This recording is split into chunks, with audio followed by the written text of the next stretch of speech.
और चलिए सुनते हैं हमारी आज की कहानी। कहानी की शुरुआत होती है स्पेन के वेलेंसिया शहर में, जहां कई दिन से जबरदस्त बारिश हो रही थी। तब हम सैंड्रा नाम की एक बैंक मैनेजर को देखते हैं जो बारिश में भी काम पर जा रही थी। वो किसी से फोन पर पूछ रही थी कि क्या उसका नाम भी लिस्ट में है। असल में बैंक कई लोगों को नौकरी से निकालने वाला था, इसलिए उसे डर था कि कहीं वो भी इस लिस्ट में शामिल तो नहीं। खैर, जब वो बैंक पहुंची तो पता चला कि कई सिक्योरिटी ऑफिसर्स बारिश की वजह से समय पर नहीं पहुंच पाए थे। कुछ ही समय में बैंक खुला और ग्राहक अंदर आने लगे। जल्द ही सैंड्रा को खबर मिली कि बैंक ने उसे भी नौकरी से निकालने का फैसला कर लिया है। ये सुनकर उसे बहुत गुस्सा आया, क्योंकि ईमानदारी से काम करने के बावजूद भी उसे बेवजह निकाला जा रहा था। तभी अचानक बैंक के बाहर एक वैन आई और कई नकाबपोश लोग तुरंत बैंक में घुस आए। बैंक के सिक्योरिटी गार्ड ने उन्हें रोकने की कोशिश की, लेकिन चोरों ने बॉम्ब से पूरा बैंक उड़ाने की धमकी दी। इसके बाद उन्होंने बैंक के दरवाजे बंद किए और फिर चोरों ने वहां मौजूद सभी लोगों को बंदी बना लिया। लेकिन एक क्लर्क ने बड़ी चालाकी से अलार्म बटन दबाकर पुलिस को खबर कर दी। पर चोरों के लीडर यूरुग्वायो ने उसे देख लिया और सबके सामने बुरी तरह पीटा। तब लोको नाम के एक चोर ने बैंक के सारे कैमरास बंद कर दिए और फिर ऑफिस में बैठी सैंड्रा को हथकड़ी लगाकर कैद कर दिया। इधर पुलिस बैंक के बाहर पहुंच चुकी थी और फिर इंस्पेक्टर होजे ने बैंक में फोन करके चोरों से बात की। पर यूरुग्वायो ने होजे से मांग की कि अगर सरकार बंदियों को जिंदा छुड़ाना चाहती है तो उन्हें उसे और उसके साथियों को सुरक्षित देश से बाहर भेजने का इंतजाम करना होगा। उधर गैलेगो एक मेटल डिटेक्टर की मदद से कुछ ढूंढ रहा था और जैसे ही मेटल डिटेक्ट हुआ तो उसने एक वेल्डिंग मशीन से जमीन में छेद कर दिया, जहां से एक खुफिया रास्ता निकलकर सामने आया। असल में ये पहले से चोरों के प्लान का हिस्सा था। यूरुग्वायो ने तो बस पुलिस को भटकाने के लिए प्लेन की मांग की थी। उन्होंने पहले ही ये सुरंग तैयार कर ली थी ताकि इसके जरिए भागकर वो पुलिस को चकमा दे दें।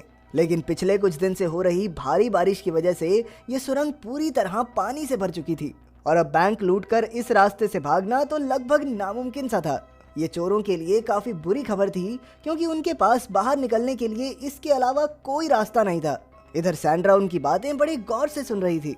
तब उसने बैंक से बदला लेने और चोरों की मजबूरी का फायदा उठाने का फैसला किया।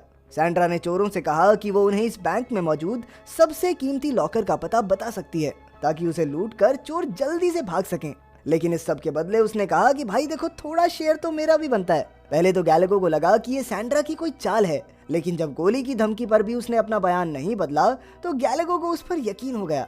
फिर सैंड्रा ने उसे लॉकर नंबर 314 के बारे में बताया, जिसमें सोरियानो नाम के एक करप्ट नेता के किसी कांड का सबूत था। इस सबूत के जरिए वो देश भर में तहलका मचा सकते थे। आखिरकार गैलेगो ने डील के मुताबिक एक लॉकर से हीरे निकालकर सैंड्रा को दिए। उधर सोरियानो के लिए काम करने वाले एक आदमी फेरान को खबर मिली कि उनकी पार्टी के ही किसी आदमी ने सोरियानो के खिलाफ कुछ सबूत इकट्ठा कर रखे हैं, और तो और उन्हें छुपाया भी उसी बैंक में गया है। अगर ये सबूत दुनिया के सामने आ गए तो सोरियानो के साथ साथ वो सब भी खतरे में पड़ जाएंगे। लेकिन ऐसा उस लॉकर में था क्या, ये कोई नहीं जानता था। अब उन्हें किसी भी हालत में इस सबूत को हासिल करना था, वो भी पुलिस को खबर किए बगैर। पर फैरान के कुछ करने से पहले ही चोरों की टीम ने लूट का सामान और लॉकर में से वो सबूत लेकर सुरंग में छलांग लगा दी। लेकिन अफसोस, पानी का बहाव इतना तेज था कि आगे बढ़ना नामुमकिन हो रहा था। इसी वजह से उन सबके चेहरे पर पकड़े जाने का खौफ साफ साफ दिखाई देने लगा। आखिरकार मजबूरन वो वापस बैंक में लौट आए, पर तब तक फैरान ने पुलिस को बैंक में घुसकर चोरों को मारने का आदेश दे दिया था। उधर इंस्पेक्टर होजे को ये समझ नहीं आया कि आखिरकार पुलिस वाले किसके ऑर्डर पर ये काम कर रहे हैं। तब फैरान पुलिस के साथ चोरों पर हमला करने ही वाला था कि अचानक जिमी नाम के एक और नेता ने उसे मिशन बंद करने का ऑर्डर दिया। फिर उसने फैरान और बाकी मेंबर्स को बताया कि चोर यूरुग्वायो को बैंक में चोरी करने के लिए उसने ही भेजा है। असल में जिमी को लॉकर में मौजूद उस सबूत के बारे में पता चल गया था, इसलिए उसने यूरुग्वायो के जरिए उसे हासिल करने का प्लान बनाया। लेकिन ये सब सुनकर उसके साथ ही भड़क उठे, क्योंकि जिमी सबूत को उन सबके खिलाफ भी तो इस्तेमाल कर सकता था।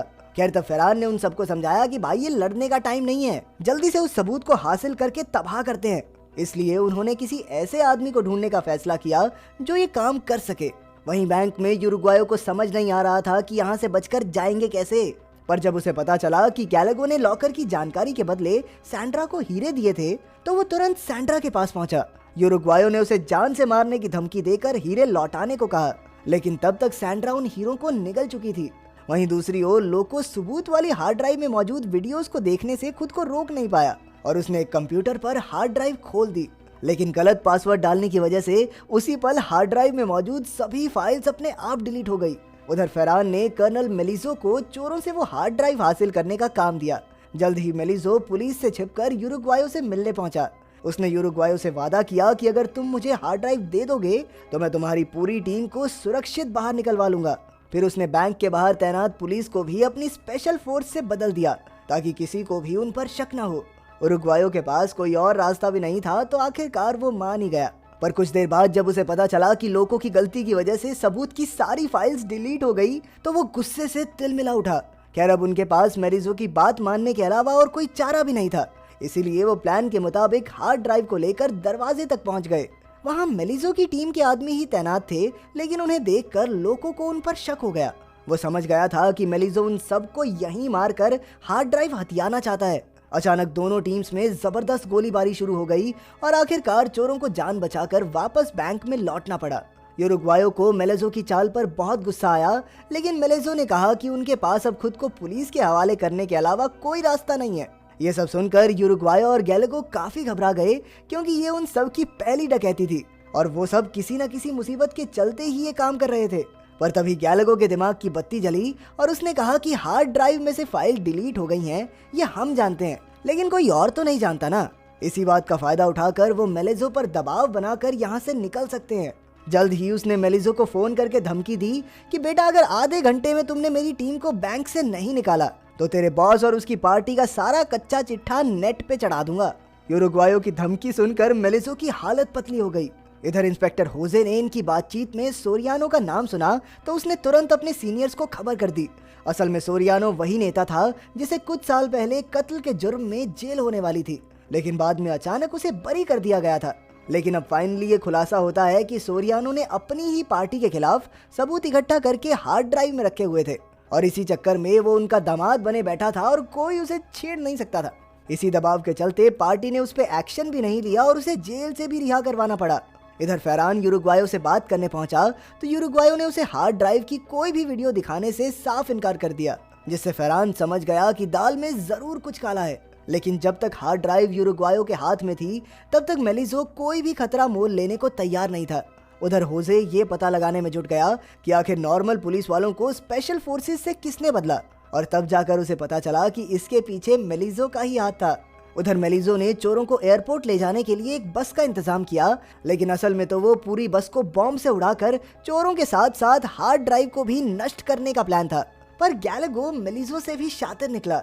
उसने सोचा कि अगर वो मेलिजो की जगह होता तो चोरों को इतनी आसानी से बचकर जाने नहीं देता, इसलिए उसे शक हो गया था कि इसमें भी इसकी कोई चाल जरूर होगी।